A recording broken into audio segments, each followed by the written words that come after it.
Well, we thought we did, we fulfilled a lot of our objectives, at the trade deadline. I think we got a deeper minor league system. I said we got we feel that we've got a couple of impact players, and I think that it's going to, prove that it's going to be very beneficial, long term. So we're happy with the return. The process we felt worked well for us, and we're really happy and excited about a lot of the players that we got in return. Mike, with Finnegan specifically, the reliever market was really hot the last few days. You saw what teams to give up for top end relievers.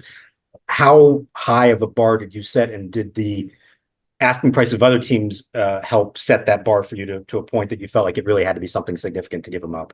Well, I think that it had to be market value. That's what we were shooting for. This guy pitches at the back of a baseball game. He's proven that he can handle a closer's role. So I don't think we were asking for anything extravagant, but we did want market value for a closer that has another year of control, and that had a lot to do with it.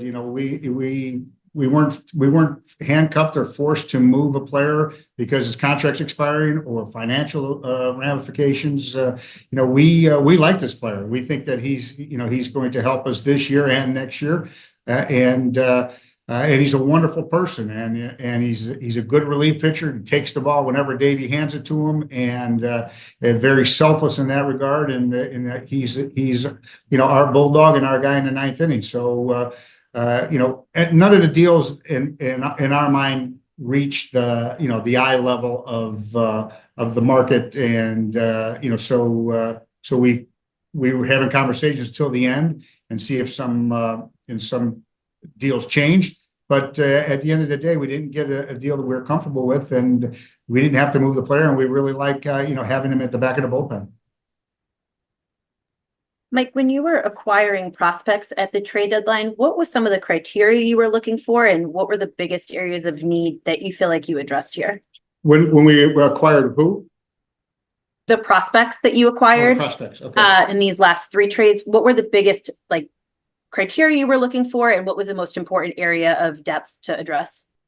Well, we kind of attacked this trade deadline like we do the draft. We were trying to get the most impactful players that we could in each and every deal, because we think that the depth of impact players are what it's all about. So we attacked the middle of the diamond, the pitching mound, and in the middle of the diamond we've got exciting players. Going back to the Harvey deal when Loma Vida was kind of a product of the trade deadline, and Caden Wallace, and you get a left-handed pitcher like with the upside and the pedigree of Clemmy, and we thought Tenna was a good pickup for us, and Ramirez Jr. is a guy that we're going to be interested in seeing him develop. So we thought that we got the most impactful prospects back that we could. Mike, how happy are you just overall with your staff? You guys were able to kind of turn Hunter Harvey as a waiver claim, Jesse Winker as a minor league signing, and some of these guys, and turn them into more capital later. I guess how happy are you with what you guys were able to do in terms of scouting those guys and taking chances on some of these players? Yeah, I think it's a scouting and player development success story. We flipped Harvey and Winker and Thomas from the trade deadlines and from the waiver wires, and we acquired these players in unique ways, and really the player development people developed them into players that are been coveted by other teams, and got some really good impactful prospects for our trouble. So we're excited about the process that we have here, and I think it showed that it worked very, very well. And looking forward to seeing some of these new players and getting our hands on them, get our development guys on them, and see if we can make them into guys that can help us on our next big league championship club. Like Lane was in the same contract situation as Finnegan, obviously. Was there a difference in your mind there in a more willingness to move him because you know the organizational outfield depth that you have coming up here soon? I think that played a part in it, but I think that in this particular situation that we got we got a player that we felt we got market value in return, and that was the reason we pulled the trigger. When you can headline it with the upside 19-year-old Clemmy and Tena and Ramirez, I think that was the surplus value of those guys and the impact that they could have and the upside that they all have, I thought was a good return for a really good player in Lane Thomas. When you mentioned Tena, what stood out to you about him? He's a tool-up player that can play the middle of the diamond and is versatile enough to play some other positions, and left-handed bat with some surprising pop, and a guy that runs well, runs the bases well, and really plays both sides of the ball. We're really excited about him.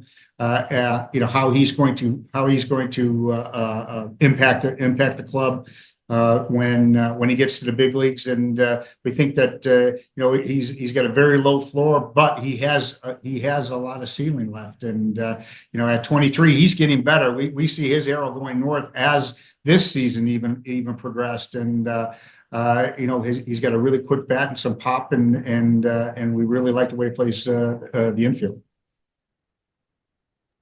Mike, I wanted to ask about Stewart, the guy you guys acquired for Winker. I know he was a reliever in college, but then he started for the Mets. Do you guys view him as a starter, or do you view him as a reliever? Yeah, he's going to be starting in Double-A. Yeah. And forgive me, I forgot his name. The corner infielder from the Diamondbacks today for Floro. Andres Chaparro. Chaparro, yeah. Yeah.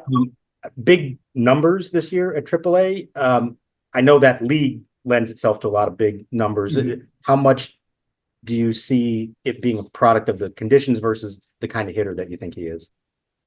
Well, I mean, it's a good question, but if you've seen him swing the bat, you can see this guy has got big time power. He's a corner bat that we thought was the reward really outweighed the risk. He's 25 years old. He's got big pop and can drive in runs, and has been a really good minor league player that we think with a few tweaks can translate it to the big league level. Question: when you're at this point in the rebuild, you guys are getting closer, obviously, to contending and that sort of thing. How does that affect what kind of players you're looking to acquire? If you're looking for guys maybe closer to the majors versus guys maybe have some time, I guess how does that factor in and where you guys are at into the kind of guys that you target or acquire? We attacked this trade deadline, like I said before, is we're trying to get the most impact that we can in the long term. So so high upside with low risk is what you're trying to do, and that's what we kind of went after this year, and really every year.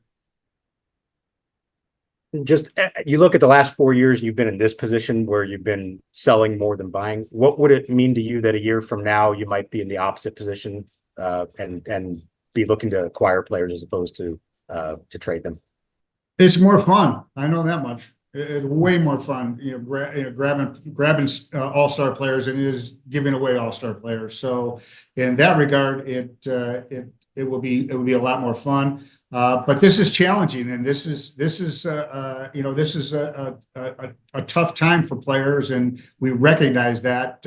But we think it's a necessary time, and I think that this organization, this front office, did a remarkable job, and has always done a remarkable job at the trade deadline. And I think this year was no different. All right, we'll have time for one or two from the Zoom call. We'll start with Spencer from the Post.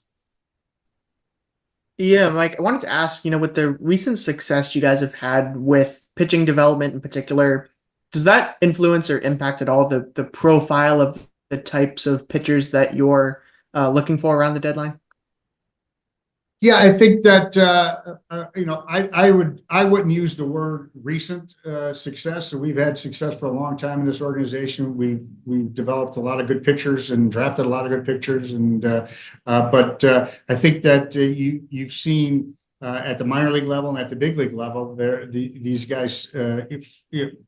when we're true to the philosophy and the development philosophy, I think that guys can get better, and I think that our investment in technology at the minor league level has been an aid to these coaches and developers, and I think that that's going to just continue to grow and get better. All right. All right. Thanks, Mike. Thanks everyone for hopping on. Forgive me if I look like I've been up for 3 days straight, because I have been. So All right. Thanks, Mike. Thanks. Thanks. Everybody. Talk to you guys